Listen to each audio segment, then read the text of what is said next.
Alright, this is going to be my last update on mechanicals. We're done. I had to put a new master cylinder on it. I think reaching over, I bent that reservoir over back and forth a little bit. I sure miss them old ones, the cast iron. What we've done on here, we went ahead and replaced the idle air controller and the throttle body position sensor. We had to put a new EGR valve in it. The I can't remember, the mass airflow sensor. I got another one of those. I couldn't find an AC Delco. It's a Delphi. It seems to work out pretty good, so that's not a problem. I had a weird problem on this front temperature sensor here. You've got one over on the side of the block that's for your gauge. This one tells your ECM what temperature you're at, so it does your air-fuel mixture. Now, we had one go bad. I had a brand new AC Delco. I replaced it, and it did the same thing. It turned out it was the pigtail. So I bought some pigtails. These are real common, easy to get. So I replaced the pigtail. That took care of the problem. That was kind of perplexing. But I've got my old bodged in battery. I hadn't bought a new battery for it yet. I took it out of my green Silverado. Brought it over here. Let's see. Let me look at my list. I did find there's a ground wire that's back there that goes to the engine. They had left it off, so I went ahead and made my own up. I don't like those ones that look like ribbon cables because they corrode too easy. So I ended up making my own out of number 12 and use marine grade connectors and seal it up so the water won't get in there and degrade it. So that was something else we find. There's something on these VORTECs. Let me show you. I don't know if you can see it. Right below here, you see I got me a little small pulley. If you're, we carry extra serpentine belts, but if your compressor ever locks up, having a brand new belt is not going to help you.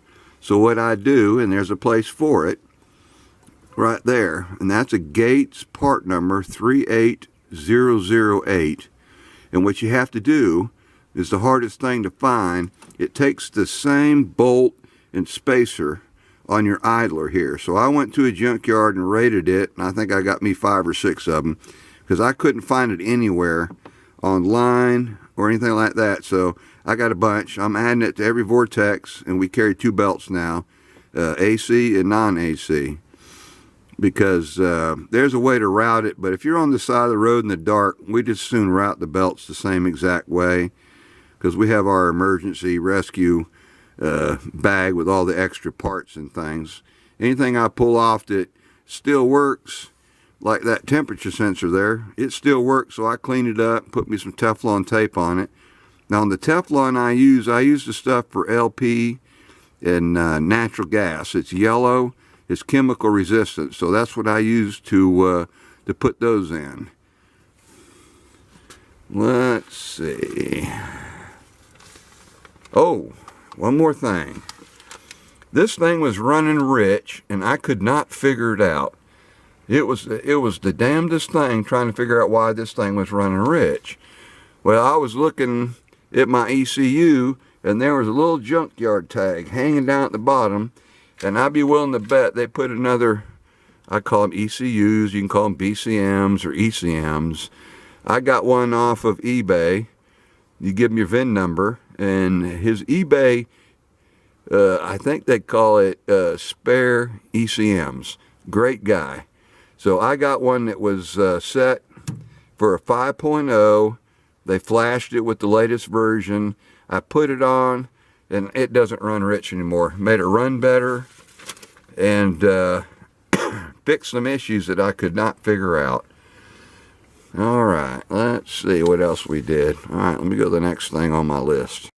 Okay, one other thing we had a ticking in the back, and I knew it wasn't a lifter or the rocker arms because I took care of that. What it turned out to be was a injector ticking a little bit.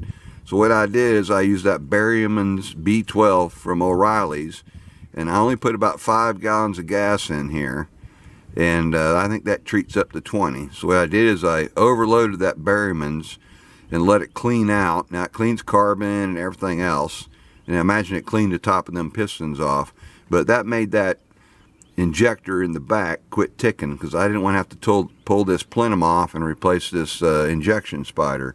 So if you ever have a problem with your injectors ticking before you replace it, now on these Vortexes, run you some Berryman's in it. It's not expensive, and it cleans carbon, and it's really good stuff. And no, this is not a sponsored ad. I don't get paid. I just like to recommend stuff that works real well. All right, one more thing. We had the vehicle speed sensor go bad, and what it doesn't, your speedometer will quit working. It won't want to shift out of first. And on these four-wheel drives, the VSS is up high, and it points either forward or back, and it takes a big socket to put it on there. And while I did that, I bought a AC Delco pigtail, replaced the pigtail, put it on there, and that took care of that. But this was all during basically our shakedown run. Now we drive this every day now. It's one of our daily drivers, and it's turned out to be a good truck.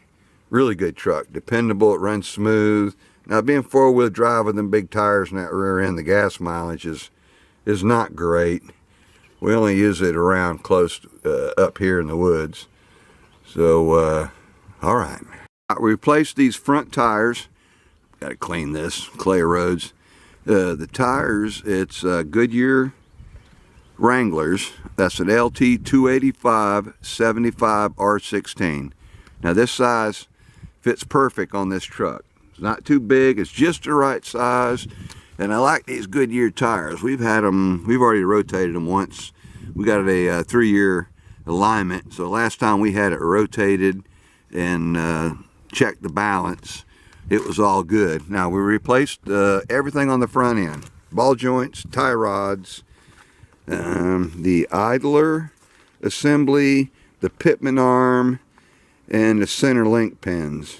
Now we used to call them center link pins, but I think they call them something else. Greased all up, and I got these little plastic caps that you stick on all your grease zerks to keep dirt from getting in it. So I did all that. I'm going to show some ball joints, what came out of it, in a couple tips. But that was something else we did. It's easy to do it on these. They got torsion bars, so you don't have to use spring compressors or anything like that. You can take all that apart. I just put a little jack underneath the lower control arm to bring it up where when I got my ball joints in. And I tell you, them lower ball joints are a pain in the ass. You're going to have a fighting match. You need to get you the big old giant breaker bar.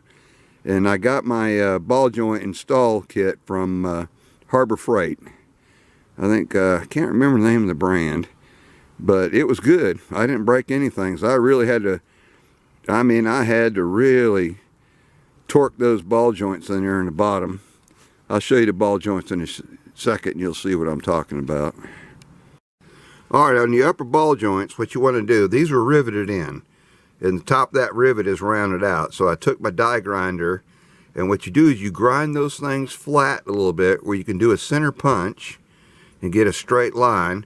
I drill about 3/4 of the way. You don't want to get into your control arm. Now the K1500 has a stamped, and then there is a forged on the end. So I drill about 3/4 of the way. Then I take my air chisel and I punched them out, and then they just take bolts. And people, oop, my dog's going by. People complain about these Detroit axles, they're busting the bolts off, but GM, you only tighten these to 15 foot-pounds. I did mine at 20, and I put blue thread lock on them. These are the easiest ones to get loose. Now these lower ball joints here, you see that spline right there, and when they install them, they use a thread lock. It's green, it's 180. These are the ones you have to pound on. You see where I've been pounding on the top? I use my air chisel with a flat tip, and I went between hammering them and using that. But these are the ones that's a pain in the ass to get in. Man, I tell you, you see the rust on that. These things were seized in there. This is not an easy job. And like I mentioned in the past, I use Detroit axle stuff. Works out real good, but they're fun to get in. I did get them in, but I tell you, you better have a big breaker bar. And I use impact sockets for tightening up so I don't break them. But I mean, it was okay. It had to be done, because putting those tires we put on there, $350 a piece. So I want the front end completely pristine so they can't try to sell me something. Because you know, these big Goodyear, Firestone, all these big stores are, they're going to look up underneath there and tell you you need all kinds of crap done. Then I wasn't going to have them do it. And they didn't find anything. They got the alignment good, guaranteed for 3 years. So yeah, these are fun, but the upper's real easy. There's nothing to that. All right. Alright, we did something with the exhaust. We straight piped it. That's what my son liked. And this is what it's going to sound like. Fired up, baby.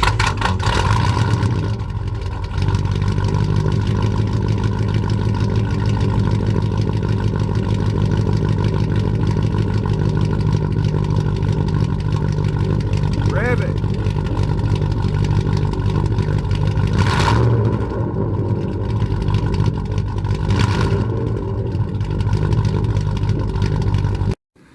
Alright, we're going to start on the bed.